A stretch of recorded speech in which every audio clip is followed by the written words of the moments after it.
बिस्मिल्लाहिर्रहमानिर्रहीम रब्बिश्रह ली सदरी वयस्सिर ली अमरी वहलुल उक़दतम मिन लिसानी यफ़क़हू क़ौली।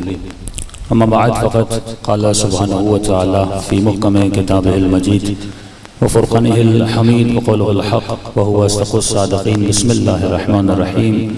इन्नमा वलियुकुमुल्लाहु व रसूलुहु वल्लज़ीना आमनुल्लज़ीना युक़ीमूनस्सलात व युतूनज़्ज़कात व हुम राकिऊन। सल्लल्लाहु अलैहि मुहम्मद व आलिहि।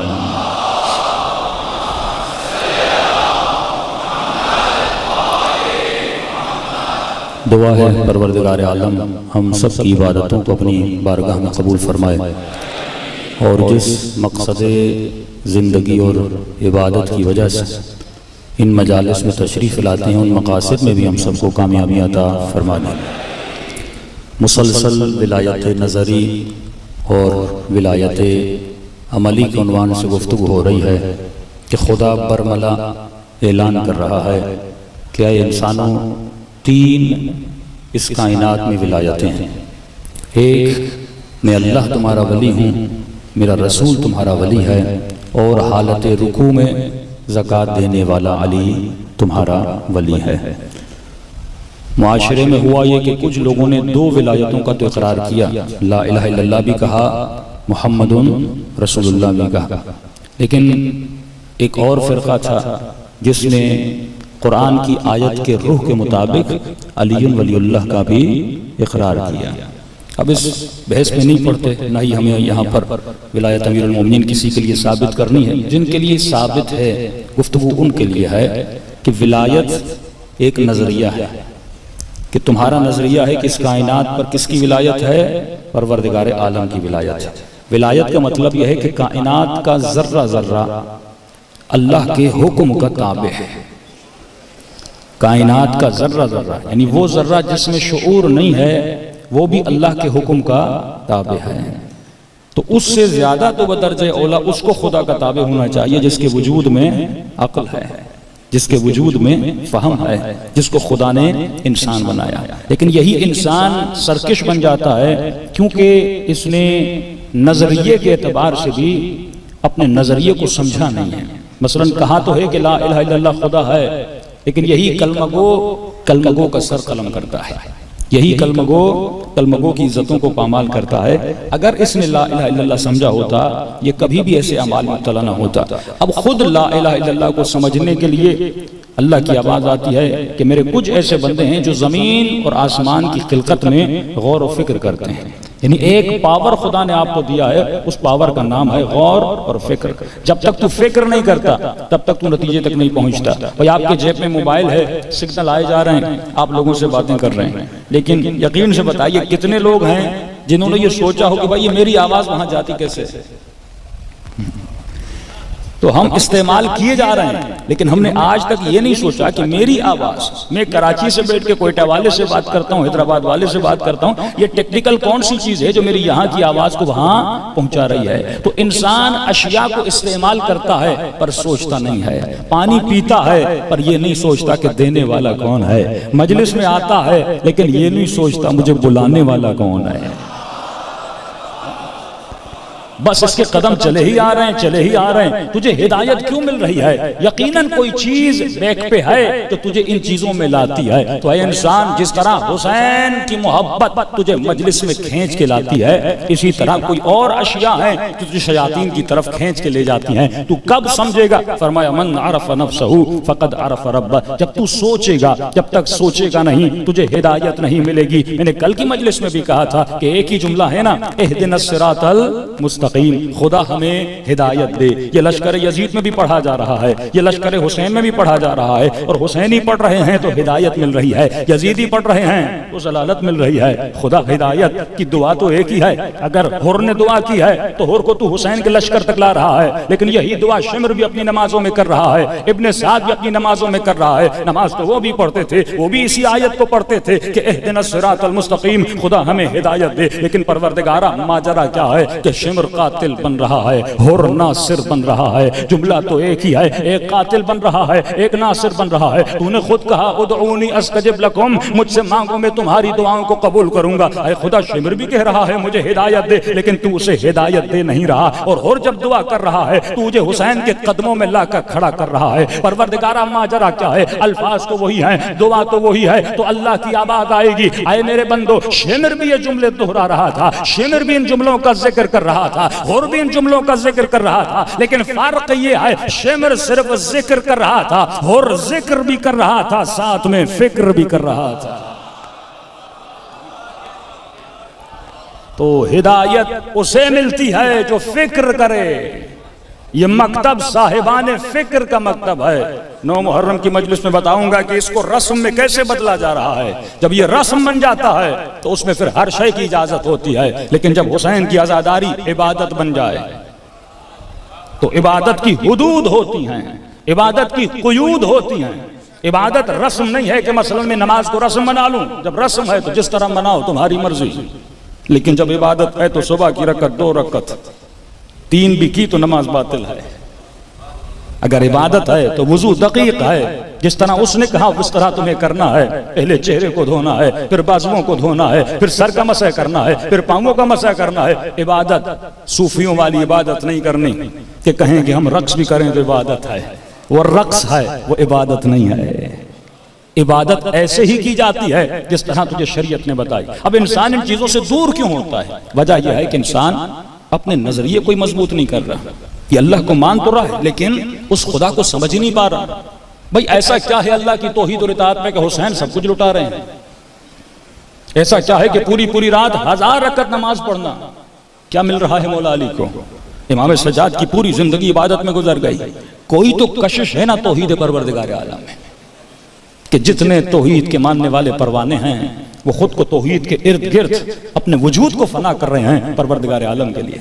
तो मेरे अजीज, तू तब तक आशिक नहीं बनेगा जब तक हुस्न न देखे। बगैर देखे कोई आशिक बनता है क्या?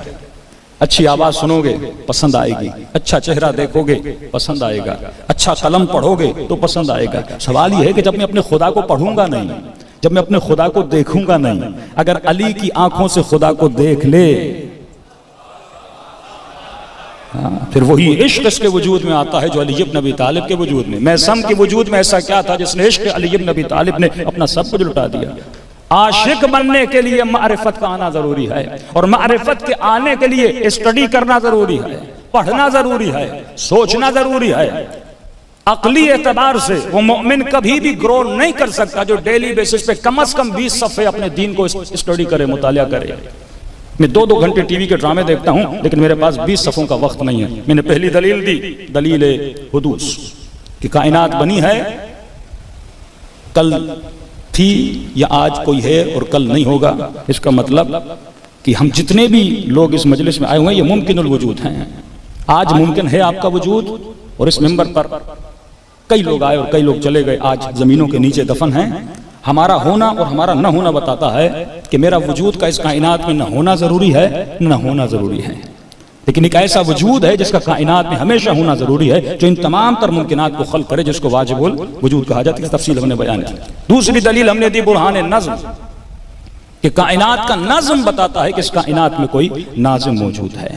अगर तमाम तर सितारे थोड़ी देर के लिए भी अपने मदार से इधर उधर हो जाएं तो कायनात तबाह हो बर्बाद हो जाए। आज चौथी दलील आपको देने वाला हूं, वो दलील है इल्लत व मालूल, कि कायनात में, जिसको उर्दू में कहें सबब, कि कायनात में जितनी चीजें हैं इनके बनने का कोई ना कोई सबब मौजूद है। आप कहां पर मौजूद हैं? आपका सबब आपके वालिद हैं, आपके वालिद का सबब उनके वालिद हैं, उनके वालिद का सबब उनके वालिद हैं। तो दुनिया कहती है, वो भी मानते हैं कि हाँ भाई कायनात में कोई ना कोई सबब है। तो बिल आखिर अक्ल कहती है मैं कहीं पर जाकर रुकूं तो सही, अगर चलता जाऊंगा उसका सबब है, उसका सबब है, तो कहीं पर रुक नहीं पाऊंगा। तो अक्ल का तकाजा है कोई ऐसी हस्ती हो जिसके बनने का कोई सबब ना हो। तो साइंसदान क्या कहते हैं? उस चीज का नाम है मटीरियल, उस चीज का नाम है मादा। जिस मिंबर पर मैं बैठा हूं ये मादा है, मटीरियल चीज है। तो कहते कायनात के बनने का सबब, वो भी कहते हैं कि कोई ऐसी चीज हो जहां पे हमें रुकना है, और उस शय का नाम क्या है? मादा है, मटीरियल है। तो इस कायनात को किसने बनाया? मादे ने बनाया, मटीरियल ने बनाया। अब यहाँ पे आप उनको दलील देना पसंद करें और अपने अक्ल से उनको दलील दें तो आप दलील दे सकते हैं। आप ये उनको कह सकते हैं कि भाई कायनात में जितनी भी मटीरियल चीजें हैं, मटीरियल में इमोशन नहीं होता, मटीरियल में शऊर नहीं होता, मटीरियल में फिक्र नहीं होता। जिस मिंबर पर मैं बैठा हूं इसे ना खुशी का एहसास है, इसे ना गम का एहसास है, इसमें ना फिक्र है, इसमें ना इल्म है, लेकिन जिसने कायनात को बनाया है वो तो इल्म से भरी हुई है। कायनात की जितनी चीजें हैं वो इल्म से भरी हुई हैं, उसमें सारी टेक्निकल चीजें हैं। और सबसे बड़ी बात, कायनात का अफजल तरीन जो वजूद है वो अक्ल इंसान है। तो कैसे हो सकता है कि एक वो मटीरियल जिसमें अक्ल नहीं है वो अक्ल को खल्क कर दे? भाई मेरे हाथ में वॉच है ना, बच्चा पूछे ये वॉच कैसे बनी, तो मैं कहूं ऐसे ही बन गई, खुद ब खुद बन गई। तो कहेगा कैसे खुद ब खुद बन सकती है? इस वॉच में इतनी टेक्निकल चीजें हैं, इसको बनाने के लिए कोई टेक्निकल माइंडसेट भी होना चाहिए। तो कायनात जिसमें इतना इल्म भरा हुआ है, कायनात जिसमें अली भी है, जिसमें मोहम्मद भी है, जिसमें हुसैन भी है, जिसमें मदीनतुल इल्म है, तो जो इसका बनाने वाला है वो भी आलिम कुल होगा। इतनी बड़ी कायनात है, तो कैसे हो सकता है कि मटीरियल इस कायनात को बना दे? तो जिस शय में इल्म नहीं है वो किसी ऐसी शय को खल्क नहीं कर सकती जिसमें इल्म मौजूद है। दूसरी चीज, जो मटीरियल है वो वक्त के गुजरने के साथ साथ पुराना होता है। ये मिंबर है 10 साल के बाद पुराना हो जाएगा, मोबाइल लिया पुरानी हो जाएगी, गाड़ी ली पुरानी हो, यहीं तक आपका जो जिस्म है आज तरोताजा और जवाना है, और 20 साल के बाद यही जिस्म क्या हो जाएगा? पुराना हो जाएगा। और जो चीज पुरानी होती है उसे फना होती है। जो चीज पुरानी हो जाए, जिस्म पुराना हो गया, फना आएगी, इसको आप जमीन में दफन कर लेंगे, मिट्टी में मिल जाएगा। और फरमाया जिससे फना आए वो खुदा नहीं हो सकता। परवरदिगार आलम हम फरमाते हैं फैयाज मुतलक है, लहजा लहजा जमीन को अपना फैज दे रहा है। अगर एक लम्हे के लिए उसका फैज रुक जाए, कायनात तबाह हो बर्बाद हो जाए। और किसके जरिए से फैज दे रहा है? फरमाया जब वो फैज नाजिल करता है तो कायनात में किसी न किसी वली खुदा का होना जरूरी है।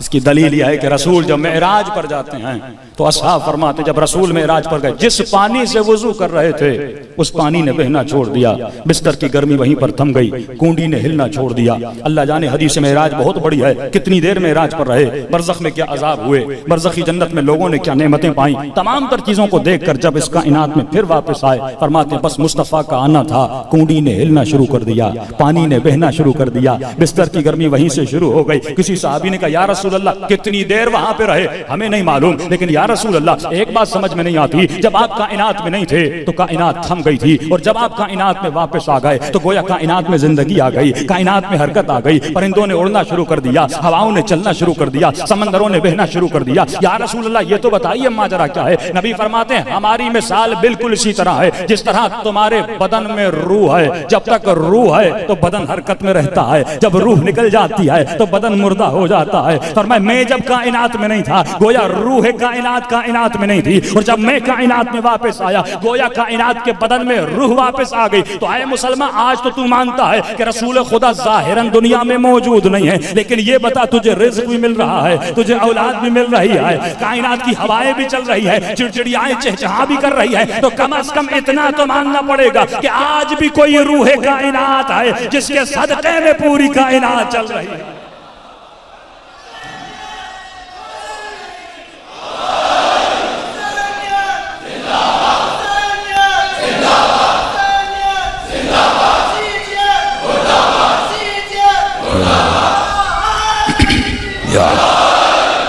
आज भी अल्लाह सल्लल्लाहु अलैहि वसल्लम, आज भी कोई रूह कायनात है जिसके सदक़े में तू सांसें ले रहा है, जिसके सदक़े में हवाएं चल रही है, जिसको बाद सूफिया कुतुब आज़म कहते हैं कि कायनात में किसी कुतुब आज़म का होना जरूरी है। तो जब इंसान सोचता है तो खुदा उसे क्या देता है? हिदायत देता है। तो इस कायनात की इल्लत परवरदिगार आलम है, मालूल तेरा वजूद है, इल्लत और मालूल।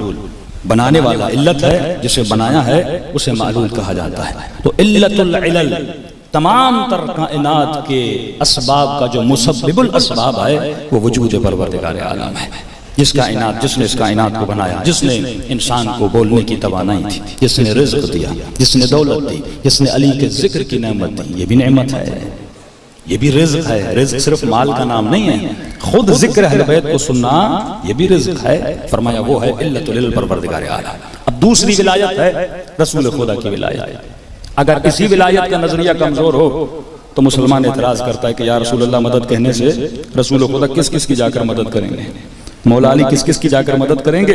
हमने दलील दी, जिसके पास थोड़ी जुज़वी विलायत थी आसिफ इब्न बरखिया, उसने भी एक लम्हे में तख्त बिल्कीस को ला दिया। इनके पास तो विलायत कुल्ली है। अली मौला, अली मौला, अली मौला, अली मौला, अली मौला, अली मौला, अली मौला, अली मौला, अली मौला, अली मौला। अल्लाहुम्मा सल्लि अला मुहम्मद। और कुरान की आयत है कि जब हमने अमानत इलाही को आसमानों को देना चाहा, आसमान ने लेने से इनकार कर दिया कि हमें इतनी ताकत नहीं है। जमीन ने इनकार कर दिया। और जिसने उस अमानत इलाही को लिया वो रूह मुस्तफ़ा था। तो अंदाजा लगाइए कि वली खुदा का पावर कितना ज्यादा होता है। या ये कहूं कि रूह वली खुदा में कशिश होती है, रूह वली खुदा में कशिश होती है। जिस तरह जमीन में क्या है, कशिश है। बड़े से बड़ा जहाज है वो जमीन पे क्या हो जाता है, गिर जाता है। बड़े से बड़े सैयारे भी आए तो जमीन पे गिर जाते हैं, क्योंकि जमीन में क्या है, ग्रेविटी है। अब वो वजूद जिसकी ताकत जमीन और आसमान से ज्यादा है, उसके वजूद में कितनी कशिश होगी, उसके वजूद में कितनी ग्रेविटी होगी। ये कशिश हुसैन इब्न अली है कि लोग हुसैन की मजलिस में आ रहे हैं। ये कशिश हुसैन इब्न अली है कि दुनिया टूट टूट के करबला जाती है। वरना दुश्मन ने कितना चाहा कि इमाम हुसैन के जिक्र को, यहां तक कि कब्र हुसैन को मिटाने के लिए कितनी कोशिशें की गई। आप तारीख पढ़ेंगे परेशान हो जाएंगे। मुतवक्किल ने दरख्त लगाए, खेते लगाने की कोशिश की, यहां तक कि कब्र का नाम निशान मिट जाए। लेकिन सैयदा ज़ैनब के जुमले हैं कि मेरे लाल सजाद, तेरे चेहरे पे मैं परेशानी देख रही हूँ, लेकिन मैं ये भी देख रही हूँ कि इसी सरजमीन पर हमारे शिया आएंगे। हाँ, ये जुमले हैं बीबी के। यहाँ पे दुकानें लगेंगी, यहाँ पे ज़ाहिर आएंगे, ये महल रुजू ज़ाहिरीन होगा, ये महल शफा होगा, ये महल रुजू होगा। यहाँ से लोग मारिफत परवरदिगार आलम हासिल करेंगे। ये कब होता है, जब किसी वजूद में इतनी कशिश हो। तो अरे जब जमीन में इतनी कशिश है तो तसव्वुर करो वजूद मुस्तफ़ा में कितनी कशिश हो। अब थोड़ा सा अपनी रूह को समझिए तो फिर मैं अहले बैत की विलायत को आपको समझाना चाहूंगा। रूह है अम्र। रसूल के पास है, या रसूलल्लाह रूह क्या है? फरमाया कुल रूह मिन अम्र रब्बी। क्योंकि ये अम्र परवरदिगार आलम है तो इस रूह में भी अल्लाह ने कशिश रखी है।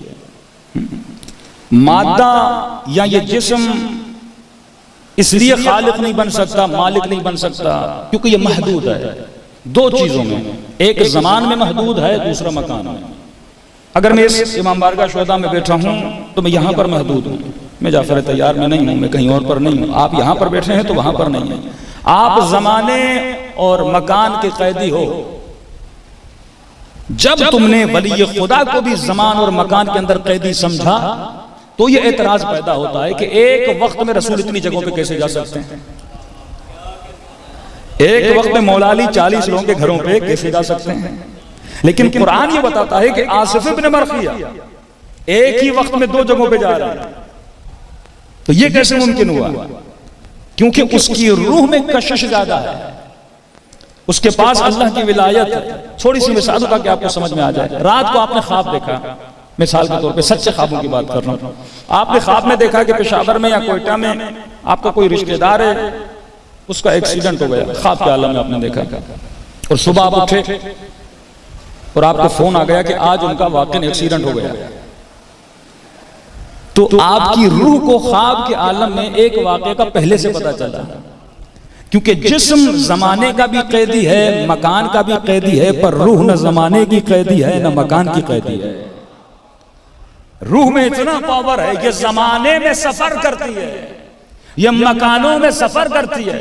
अब मुस्तफा की रूह के लिए कोई नई बात नहीं है, वो एक लम्हे में मेराज पे चले जाएं। अली के लिए कोई बड़ी बात नहीं है कि सलमान को दफन करने के लिए मदाइन में चले जाएं।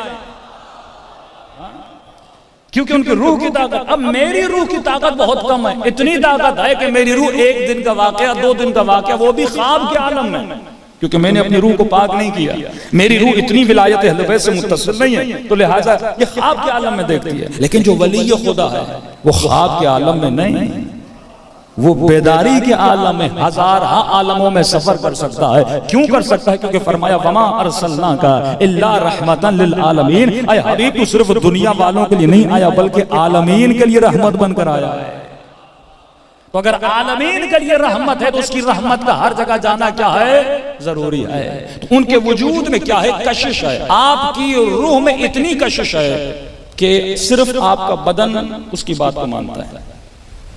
ये मेरा जिस्म क्या है? मटीरियल है, मानता है। तो इस मादे को उठा कौन रहा है? बिठा कौन रहा है? और यही इंसान जब मर जाता है तो हाथ उठता क्यों नहीं? पांव चलते क्यों नहीं? आंखें खुलती क्यों नहीं? कान सुनते क्यों नहीं? क्योंकि उससे रूह की कशिश क्या हो जाती है? निकल जाती है। अल्लाह पूरी कायनात में मुहीत है, लेकिन जो मेरी रूह का इहाता है वो सिर्फ मेरे जिस्म पर है। अब जो हुक्म जिस्म को रूह देता है, क्योंकि पूरा जिस्म मेरा रूह की कशिश और इख्तियार में खड़ा हुआ है, जैसा रूह कहती है वैसा जिस्म करता है। लेकिन ये कमाल है मेरी रूह का जो सिर्फ अम्र है। अब तसव्वुर करो जिसकी रूह उलिल अम्र होगी, उसकी रूह का कमाल क्या होगा? मेरी रूह में इतनी कशिश है कि मैं सिर्फ अपने जिस्म को ऊपर नीचे कर सकता हूं, अपने हाथों को हरकत दे सकता हूं। लेकिन जिसकी रूह उलिल अम्र है वो अगर उंगली से इशारा करे तो चांद के 2 टुकड़े कर दे, अगर उंगली से इशारा करे तो सूरज को पलटा दे, अगर मुस्तफा उंगली से इशारा करे तो दरख्त चलकर आता है। ये इशारा करके बता रहे हैं कि तुम्हारी रूह का इख्तियार सिर्फ तुम्हारे जिस्म पर है, हमारी अरवाह का इख्तियार पूरी कायनात पर है।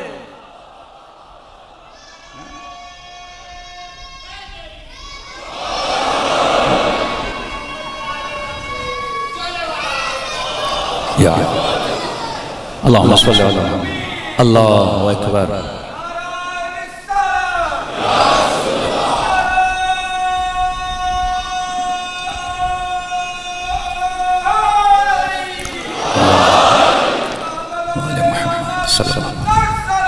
अल्लाहुम्मा सल्ली अला मुहम्मद। तो आपने देखा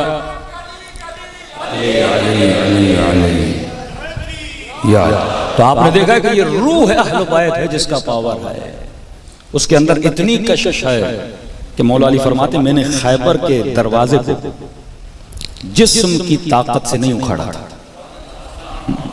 जिस्म में इतनी ताकत नहीं है कि खैबर का दरवाजा उखाड़ा, जिसको 300 के करीब लोग खोलते हो। फरमाया बल्कि मैंने रूहानी ताकत से उसको उखाड़ा। हमारा अकीदा है मौला ने हाथ भी नहीं लगाया था, अली ने इशारा किया था।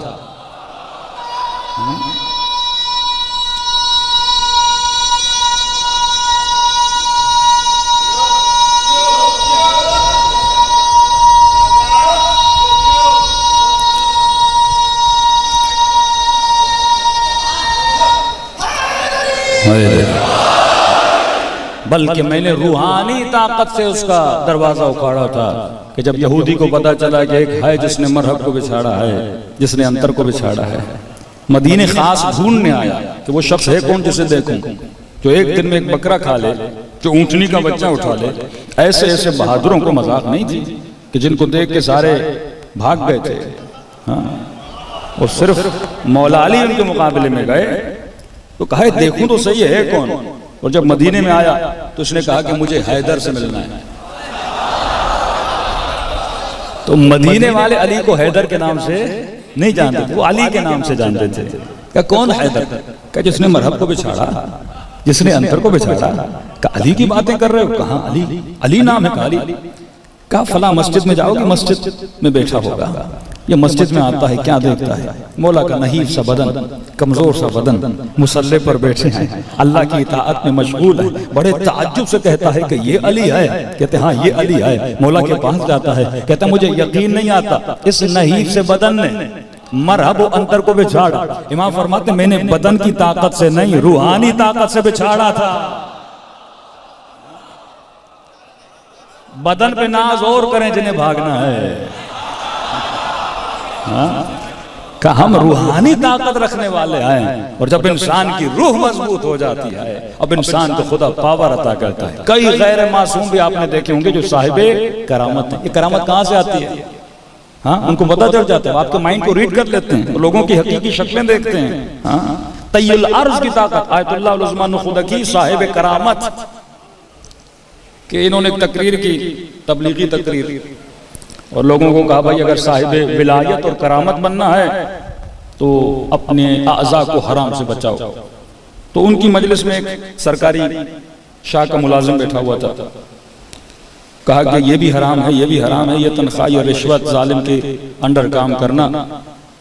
तो मजलिस के बाद उनसे मिला कि क़िबला वाक़या, कहा भाई हराम है, अगर तुम्हारी शिकम में हराम का लुक़मा है, कभी भी तुम्हें ये विलायत, जिस विलायत के लिए तुझे पैदा किया गया, तू कायनात में आया ताकि वली खुदा बने, तू कायनात में नौकर बनने नहीं आया, नफ्स का नौकर बनने नहीं आया, तू कायनात में कमालात को हासिल करने आया है।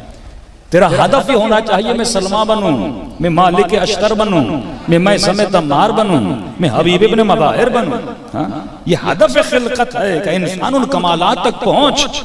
अगर इमाम फरमाते 313, इसका मतलब कुछ ऐसे लोग हैं जो खुद को इमाम के साथ मुत्तसिल करेंगे, मुक़द्दस अर्दबिली जैसे, सैयद इब्न ताबूस जैसे लोग, बहरुल उलूम जैसे लोग, जिन्होंने खुद को इमाम ज़माना कैसे मुत्तसिल किया। फरमाया जब तक इन चीजों से बचोगे नहीं, आज़ा को पाक नहीं करोगे। इन्होंने कहा ठीक है, मैं आज के बाद जितना मेरा माल है, वो नौकरी है, वो सरकारी गाड़ियां हैं, जो हराम के माल से कमाए वो वापस कर दूंगा। घर आया, बेटों को कहा भाई आज के बाद हलाल ही हलाल, सारे मजे खत्म, ये गाड़ियां वाड़ियां जो तुमने सारी आज तक घूमे हो, आगा ने कहा है कि सब कुछ हराम है। बेटा परेशान हो गया, ये मौलवी ने बाप को क्या कह दिया, सारे मजे हमारे खत्म। आज लोग उलमा के दुश्मन बन जाते हैं। एक जगह पे एक मौलाना तबलीग करने गए किसी गांव में, का लोगों जो जिना करता है वो अली का आशिक नहीं होता, जो रिश्वत लेता है वो अली वाला नहीं होता, वो जहन्नुम का ईंधन बन जाता है। कहते हैं मजलिस पढ़ी और नीचे मजलिस के बानी ने क़िबला, ये चीजें न पढ़ें। मजलिस का मतलब है कि फ़ज़ाइल अली हों और मसाइब अली। आप किन चक्करों में पढ़ गए? कब भाई पढ़ ले रहा हूं, तुझे क्यों बुरा लग रहा है? बाद में पता चला उसके अंदर वो आदतें थी। तो लोग कह रहे थे किस मौलवी को बुनाई, खिलाफ तेरे ही पढ़ रहा है। तो मुझे बाद लोग कहते मौलाना वो फला लोग हैं, आपको नहीं बुलाते। तो मैं क्यों नहीं बुलाते? अब मजलिस हराम के पैसे से करवाते, मैं हराम पे पढ़ूंगा तो लोग कहेंगे अब इसको बुलाए, तेरे ही खिलाफ पढ़ रहा है। तो क्योंकि अगर हुब्बे ज़ात हो मेरे दिल में, बाज लोग मजलिसें इसलिए करवाते हैं ताकि उनका नाम हो, ताकि दिखाया जाए। बाज लोग खैरात भी इसीलिए करते हैं। रमजान का महीना आता है, बड़े बड़े इश्तिहार लग जाते हैं, मसलन फला साहब ने इतने लोगों को खिला दिया। और मौला अली क्या फरमाते हैं, पूरी जिंदगी मौला यतीमों को खिलाते रहे, जब तक अली जिंदा थे किसी यतीम को पता भी नहीं था खिलाने वाला कौन है।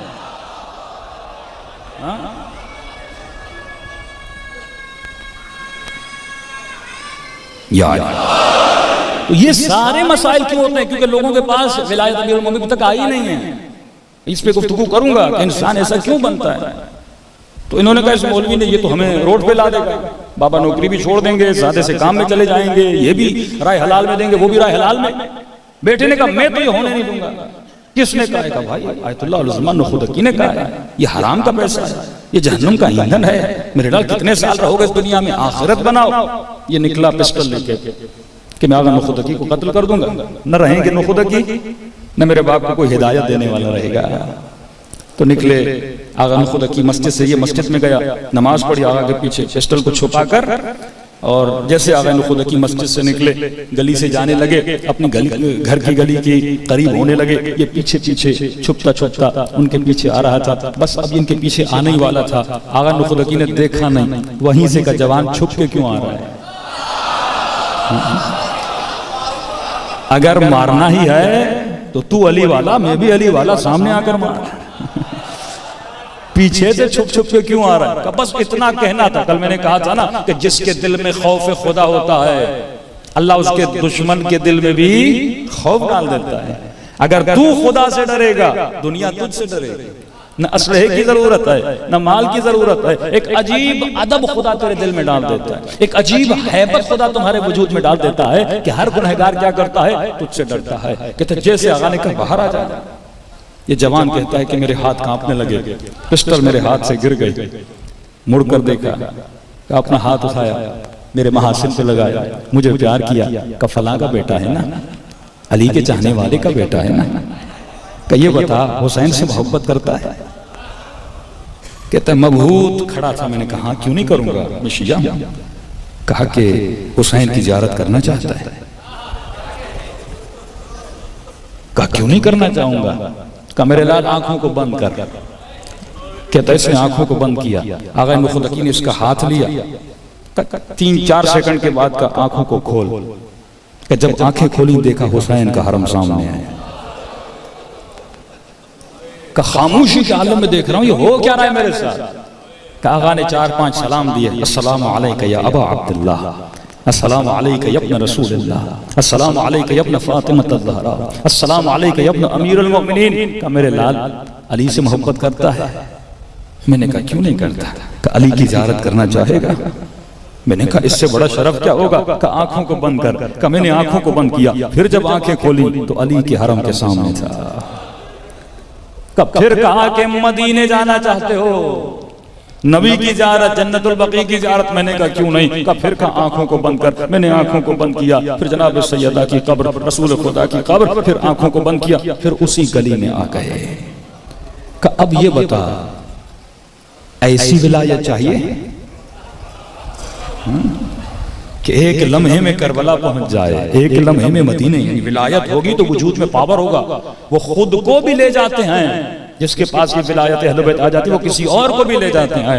वो जवान कदमों में गिर गया, कमाले दुनिया की दौलत क्या करूंगा जब इश्क अली की दौलत मुझे मिल चुकी है। सलवात पढ़े मोहम्मद व आले मोहम्मद।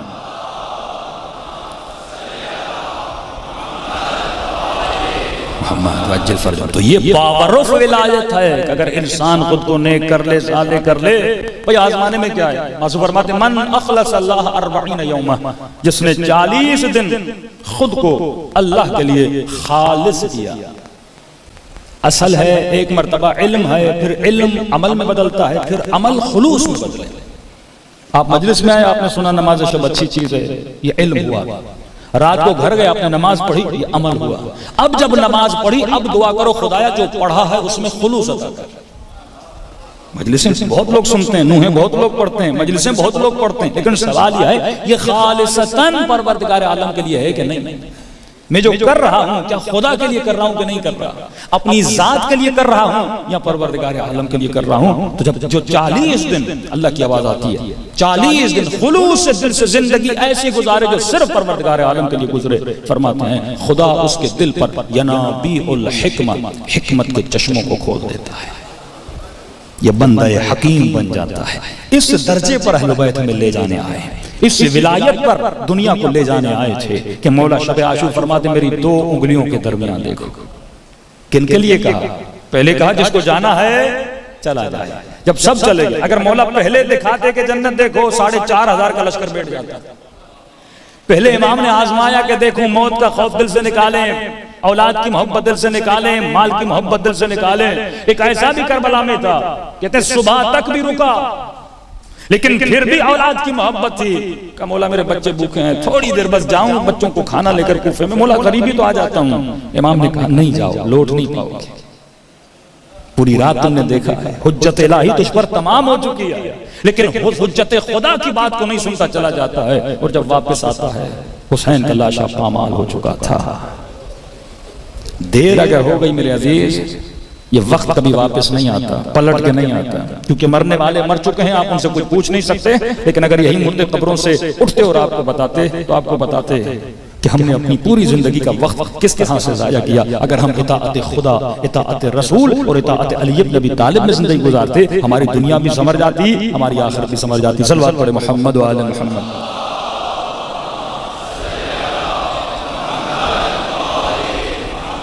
आज सिर्फ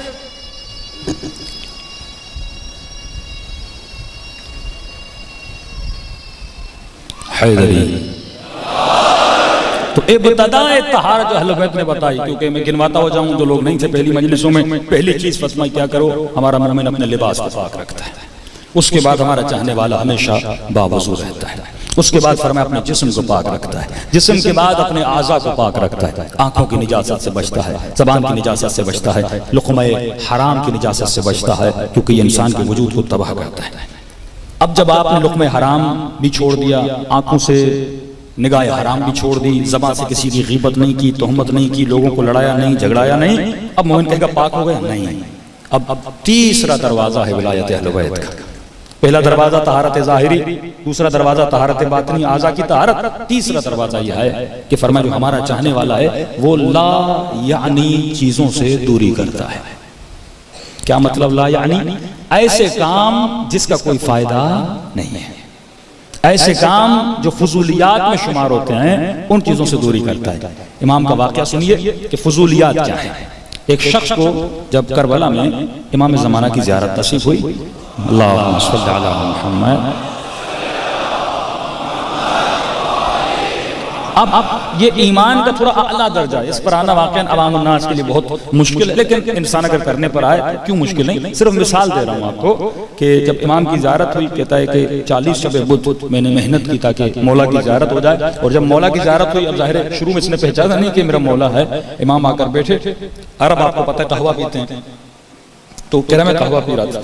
मैंने कहा सैयद अयालिम दीन ए बुजुर्गवार आप भी कहवा पियो, तो कहते इमाम ने फरमाया हम इन फजूलियात से दूर हैं, हम इन फजूलियात से दूर हैं, यानी जिसका मेरे वजूद को कोई फायदा नहीं है। अब ये चाय की आदत अंग्रेज हमें डाल के गए, लेकिन ये भी एक और चीज है। फरमाते अगर जिस्म को आदत हो जाती है इंसान फिर रह भी नहीं सकता, वो एक अलग कल्चर है। अगर आदत होगी आप नहीं पिएंगे, सर में दर्द होगा, तो जिंदगी के मामलात कैसे होंगे। लेकिन जो जवान को इन चीजों की आदत है ही नहीं, तो खुद को ऐसी चीजों में मत डाले जिसका न जिस्म को फायदा है, जिसका न रूह को फायदा है। लोग सिगरेट पीते हैं, गुटखा पीते हैं, पान हमेशा मुंह में रखते हैं, तो अब आदत हो गई, अब छोड़ना मुश्किल है क्योंकि ब्लड में निकोटीन चला जाता है। अब वाकई उनके लिए मसाइल होते हैं। लेकिन जो जवान इब्तदाई मराहिल में ऐसे दोस्तों से बचे, ऐसी दोस्तियों से बचे, ऐसे माहौल से बचे। वो खातून जिसकी अभी शादी नहीं हुई, शादी करेगी, इसको औलाद होगी, तो सबसे पहले ये कोशिश करे कि इमाम फरमाते हैं हमारे चाहने वाले फजूलियात से दूर होते हैं, अपने वक्त को ऐसी चीजों में इन्वॉल्व नहीं करते जिनका फायदा नहीं है। रसूल खुदा एक जवान को दफन करके आए, खुद उसकी कब्र में उतरे, उतरने के बाद उस जवान को लिटाया और वापस आए। उसकी माँ ने कहा या रसूल अल्लाह मेरा बेटा तो जन्नती बन गया। नबी ने कहा तुझे कैसे पता चला जन्नती बन गया? ये इल्म तो परवरदिगार आलम का। आप उसकी कब्र में लेटे हैं, कहा मैंने दुआ की है, लेकिन ये मत कहा करो कि मेरा बेटा जन्नती बन गया, उसके लिए दुआ किया करो। माँ जैसे नबी के दरबार से निकली, एक मर्तबा रसूल के चेहरे के आसार बदले, आंखों से आंसू बहने लगे। सहाबी ने कहा या रसूल अल्लाह रो क्यों रहे हैं? कहा अभी अभी कब्र उस जवान को फिशार दे रही है। कहा या रसूल अल्लाह ये तो नेक था, ये तो नमाजी था, ये तो रोजेदार था, हमने इसे गुनाह करते हुए नहीं देखा। फरमाया ये ला यानी चीजों में खुद को बहुत मशगूल रखता था, सुबह से शाम तक ऐसी महफिलों में, ऐसी जगहों पे बैठ जाता था जिसका कोई फायदा नहीं था। अली वाला हमेशा खुद को जिक्र खुदा में मशगूल रखता है या ऐसे कामों में मशगूल रखता है जिससे उसकी दुनिया बने, जिससे उसकी आखिरत बने। अब आप रमजान के महीनों में कितना हम लायानी कामों में मसरूफ होते हैं। पूरी पूरी रात जवान क्रिकेट खेलते रहते हैं, भाई 1 घंटा इनफ होता है बॉडी के लिए, हाफ एन आवर इनफ होता है, लेकिन पूरी पूरी रात लायानी कामों में मशगूल रहे। और जो मकसद और हदफ रोजा था कि इंसान को रूहानियत मिले, वहीं पर सहरी करके फिर उठता कब है? 4 बजे 5 बड़े शहजादा उठ रहा है, नमाज ज़ोहर भी वक्त में नहीं पढ़ी, सब कुछ छोड़ दिया। फरमाते ला यानी कामों पर है। ये भी इसके लिए क्या बनाते हैं? अज़ाब इलाही को क्रिएट करते हैं। लेकिन फरमाया जो जिंदगी ऐसी गुजारे जैसी अहले बैत ने कही। इमाम फरमाते जब मलकुल मौत को देखेगा, मलकुल मौत का चेहरा मोमिन के लिए इतना हसीन होगा, फरमाते 40 माओं से ज्यादा उसकी मोहब्बत तेरे दिल में आ जाएगी। 40 माओं से ज्यादा। कि ईरान के वाक़यात काफ़ी, लेकिन आज वक्त नहीं है। जिन लोगों ने देखा है फरमाते इतनी लज्जत और इतना इश्क उस मलकुल मौत का आ जाता है। और मलकुल मौत को देखने के बाद जब अली की ज़ियारत करेगा, आयतुल्लाह मिर्ज़ा शिराजी फरमाते मैं अपने शागिर्दों के साथ सख्ती बहुत करता था, बीवी बच्चों के साथ सख्ती बहुत करता था। ख्वाब के आलम में देखा कि मैं मर चुका हूँ, मेरे बदन से रूह निकली है और ले जाने वाले मेरे बदन को कब्र में लिटाते हैं। अचानक मैंने क्या देखा, मेरे कब्र में एक सफेद रंग का कुत्ता मेरे करीब आ रहा है। कहता मैंने महसूस किया मेरे अखलाक की सख्ती का नतीजा है। इतना खौफ आ रहा था उसको देखकर, लेकिन कहता है आखिर मैंने क्या देखा कि हुसैन इब्न अली मेरी कब्र में तशरीफ ला रहे हैं। इमाम ने फरमाया मिर्जा शिराजी घबराओ नहीं, हम इसको तुझसे दूर कर देंगे। जिसने जिंदगी ऐसी गुजारी है अहले बैत के कहने पर मासूम फरमाते उससे घबराने की जरूरत नहीं है, उसके लिए मौत नहीं है बल्कि ज़ियारत अली इब्न अबी तालिब का नाम है। वो तो मुंतज़िर रहता है कि कब आए वो वक्त कि मैं अली की ज़ियारत करूं, या अली मैं हुसैन इब्न अली की ज़ियारत करूं। वो मुंतज़िर रहता है कि एक दिन मेरा सर ज़मीन पे पड़े और मैं भी वो मंजर देखूं जो जॉन ने देखा था, जो सईद ने देखा था कि सर इमाम हुसैन की गोद में पड़ा हुआ था। जनाब हुर का सर किसकी गोद में था? आका हुसैन इब्न अली की गोद में था। आगा मरअशी नजफी फरमाते इमामजादे अहमद जो सामिरा के रास्ते में आते हैं, मैं वहां पर गार में जाता था और दुआएं पढ़ता था इमाम ज़माना की ज़ियारत में से। वो इलाका भी क्लियर हो चुका है, पहले वहां पे दुश्मनान अहले बैत नासबी बहुत रहते थे। कहते एक रात में इबादत कर रहा था, अचानक एक नासबी ने मुझ पे हमला किया खंजर से। मैं मुसल्ले पर बैठा था, मैंने कहा बस मैं मर गया। कहता बस खंजर मारने ही वाला था, वहां पे एक नूर चमका। उस नूर की शिद्दत ये थी कि मैं बेहोश हो गया, मुझे कुछ याद न रहा। और फरमाते हैं जब मेरी आंखें खुली तो मैंने क्या देखा, मेरा सर इमाम ज़माना की गोद में पड़ा हुआ है। ऐसे ऐसे उलमा आपके गुजरे हैं, उनका वसीयतनामा पढ़ के लोगों को हिदायत मिल गई। तो मेरे अजीज, जब तक विलायत अमली के मैदान में दाखिल नहीं होते तब तक न तुम्हारी दुनिया संवरती है न तुम्हारी आखिरत संवरती है। और इसी विलायत अमली का एक दरवाजा गिरिया पर हुसैन इब्न अली है, इमाम हुसैन पर गिरिया है। फरमाते हैं गुनाहों की मेल को हुसैन के गिरिए के आंसू ऐसे मिटा देते हैं जैसे आग लकड़ी को जला देती है। मच्छर के पर के बराबर भी अगर कोई इमाम हुसैन पे गिरिया करे, अल्लाह का वादा है मैं एक आंसू के बदले पूरी जहन्नुम की आग को बुझा देता हूं। इतना असर है गिरिया इमाम हुसैन में। और असर क्यों ना हो जिस हुसैन ने अपने रब पे सब कुछ लुटा दिया। जब किसी आलिम के जहन में सवाल पैदा हुआ कि एक आंसू में इतनी ताकत कैसे हो सकती है, रास्ते से जा रहा था, इमाम से मुलाकात हुई, वाक़या लंबा है। खुलासा इमाम ने उसे ये कहा कि ये बता कि हुसैन ने क्या कुछ खुदा पे न लुटाया। अपनी जान लुटा दी, अपना माल लुटा दिया, बहनों की चादरें लुटा दी। हमारे उस्ताद कहते थे कि लोगों को महसूस करवाओ कि इमाम हुसैन पे गुजरी क्या थी। का मजमे से कहो कि अगर मजमे में से किसी का 6 महीने का बच्चा हो ना, मैं सिर्फ इतना कहूं कि अपना बच्चा लाओ, मैं उसके 4 बाल खींच के निकालता हूं। सिर्फ इतना कहूं, ज्यादा तुम्हारे बच्चे को तकलीफ नहीं दूंगा। 6 महीने का बच्चा लाओ, मैं 4 बार उसके खींच के निकालता हूं। कहते कोई मोमिन बर्दाश्त नहीं करेगा। अब तसव्वुर करो रुबाब के दिल पे क्या गुजरी हो।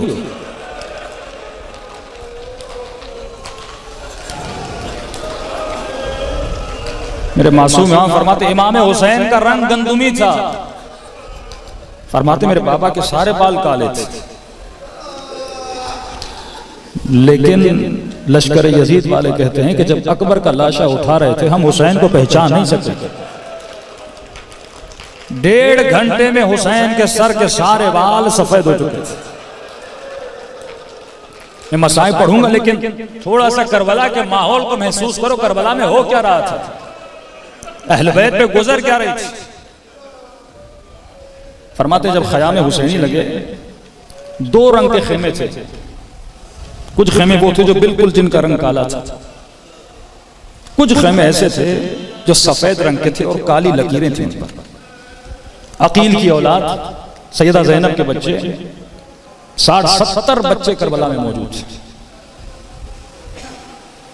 और खेमों का जो कपड़ा था वो रेशमी था, जिसमें पानी अंदर दाखिल न हो जाए। जो करबला गर्मियों के मौसम में वो जानते हैं। फरमाते वो आशुरा ऐसी थी कि सूरज के वजूद में जितनी गर्मी थी उसने उस दिनों करबला में अपनी गर्मी को बिछा दिया था।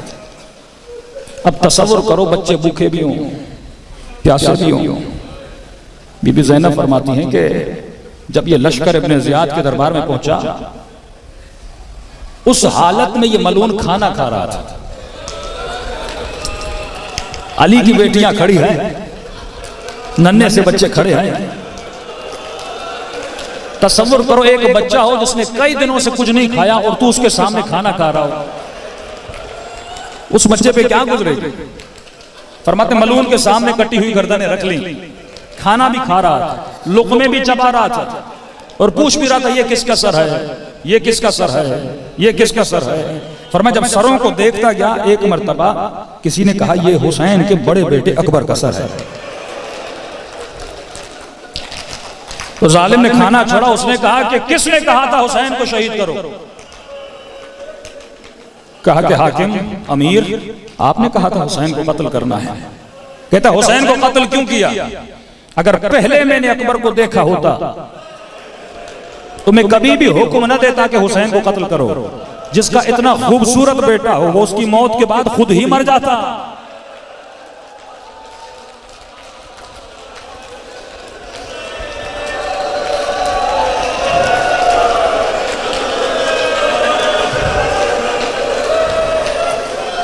बच्चे भूखे थे, बच्चे प्यासे थे। फरमाते हैं खैमों में जब मश्क रखते थे तो मश्क के नीचे घास रखी जाती थी। जब हजरत अब्बास मशकीज़े को लेकर गए ना तो जहां पे मश्क पड़ा था जाहिर है घास थोड़ी गीली हो जाती थी।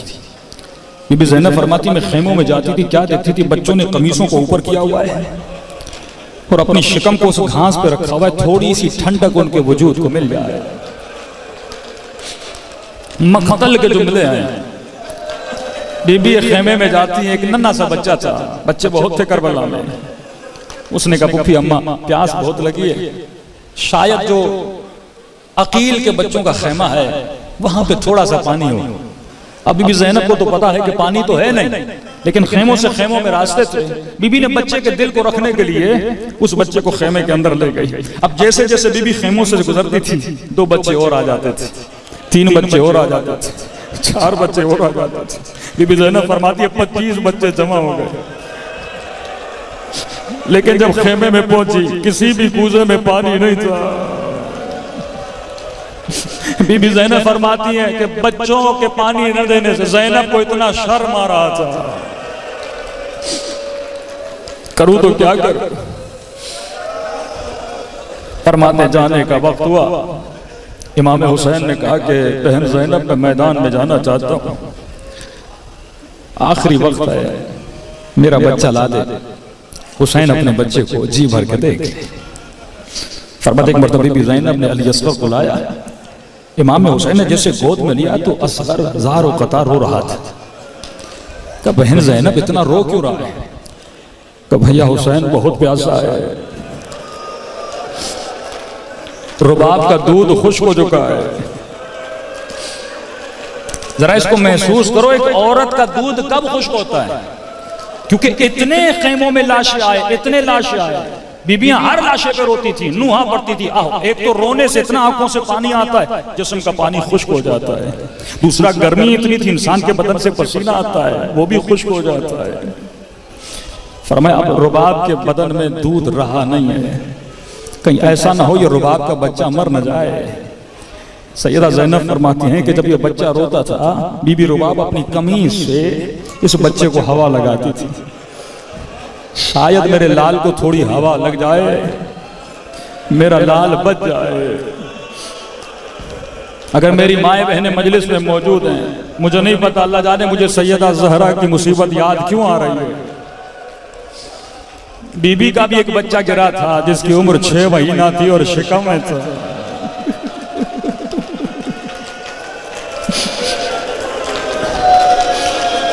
लेकिन मेरा ये जुमला माएं बेहतर समझेंगी, जो बच्चा शिकम में हो और सिक्त हो जाए, मुसीबत ये भी माँ के लिए बड़ी मुसीबत है। 6 महीना एक बच्चे को शिकम में रख के पाला है, लेकिन अगर वो बच्चा मर जाता है वक्त के साथ साथ माँ मुसीबत भूल जाती है। लेकिन जो बच्चा पैदा हुआ हो, जिसको माँ ने सीने से लगाया हो, जिस बच्चे के नखरे माँ ने उठाए हो, अगर वो बच्चा नजरों के सामने पारा पारा हो जाए, ये मां से बर्दाश्त नहीं होता।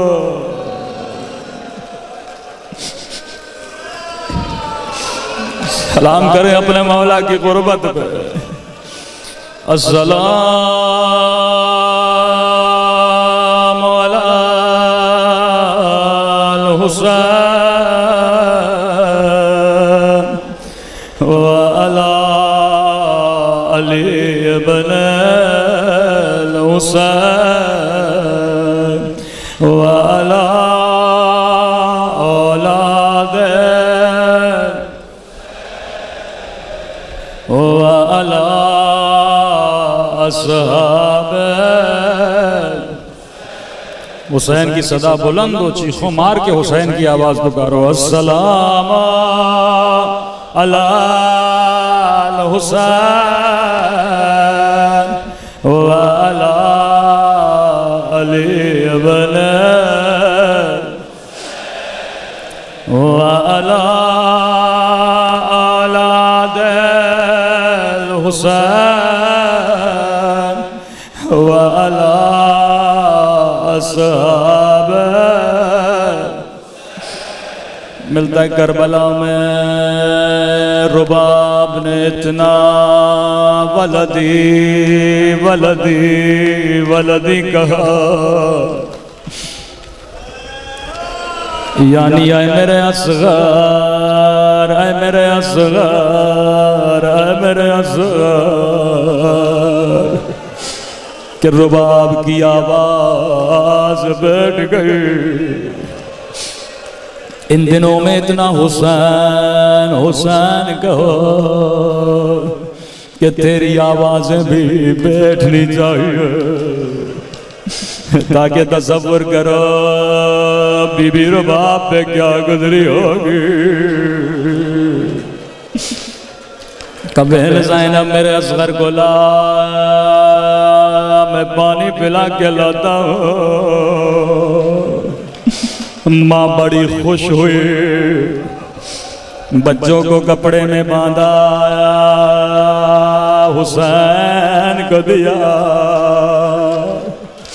अभी मेरा बच्चा पानी पी कर आएगा।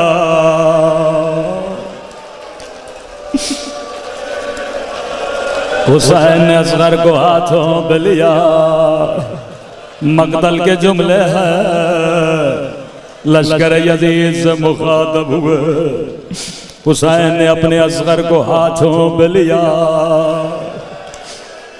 नन्हे से बच्चों के मुंह पे जब रोशनी पड़ती है, वो अपनी आंखों को बंद करते हैं। किसी ने कहा हुसैन कुरान लाए, इससे पहले मौला ने कुरान को सर पे रखा था। ऐ लश्कर यजीद तुझे कुरान की कसम का हुसैन फिर कुरान लाए। एक मर्तबा हुसैन ने असगर को हाथों पे बुलंद किया। यजीदी कहते हमने देखा नन्हे से बच्चे का नन्हा सा मुंह है, अब बच्चे में रोने की ताकत भी नहीं रहे। नन्ही सी ज़बान निकाले मेरे अल्लाह।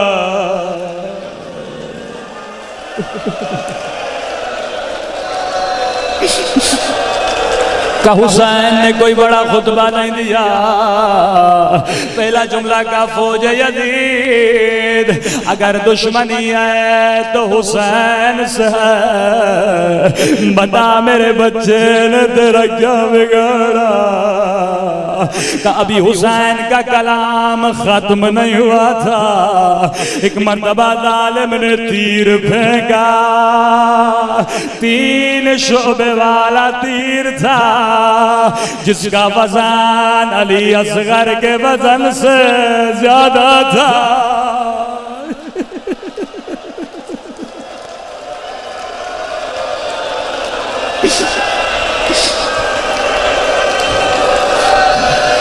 मुझे नहीं मालूम इमाम हुसैन पे क्या गुजरी होगी।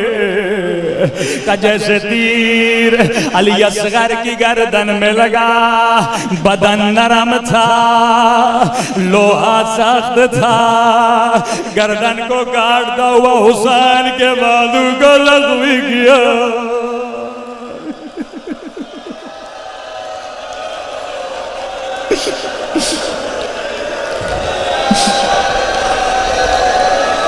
करबला का रावी कहता है मैंने देखा जैसे बच्चे को तीर लगा, माँ ने जो सफेद कपड़ा बांधा था हुसैन ने कपड़ा खोलना शुरू किया ताकि मेरे बच्चे को तड़पने में तकलीफ न हो।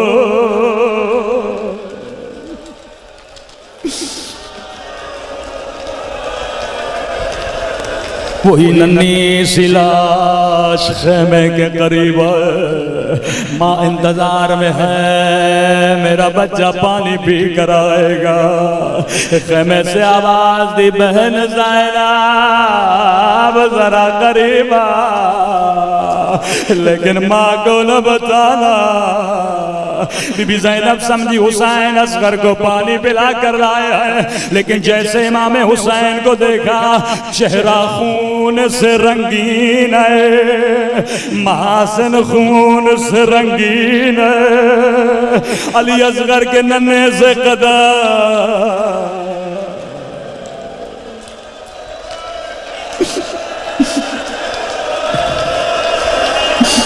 बहन ज़ैनब जल्दी खैमे के पीछे आ, करबला के किसी भी शहीद को हुसैन ने दफन नहीं किया।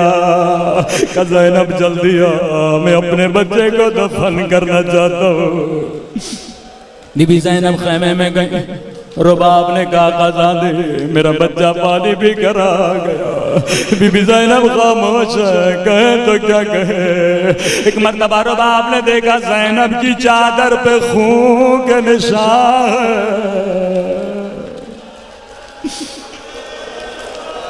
बड़ी हसरत से हुसैन ने अली असगर की नन्ही सी कब्र बनाई। मैं कहूँगा काश हुसैन अली की तरह 40 कब्रें बनाते, लेकिन हाय हसरत हुसैन ने कब्र बनाए। रावी कहता है जब जालिमों ने खैमों पे हमला किया, जब सरों को गिना गया एक सर कम था, और मलाने का मेरा सर कहाँ है। एक एक बीबी से पूछा बता हुसैन ने असगर को कहाँ दफन किया था। अब माँ कैसे बताए मेरा असगर कहाँ है। जालिमों ने हुक्म दिया 40 घोड़े सवार नेज़े उठाए, यहाँ नेज़े जमीन में जाते थे।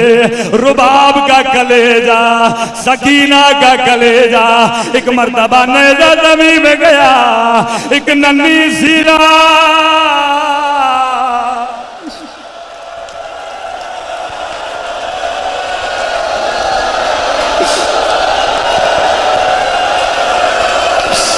एक नन्ही सी लाश उन्हें जैसे पैवस्ती।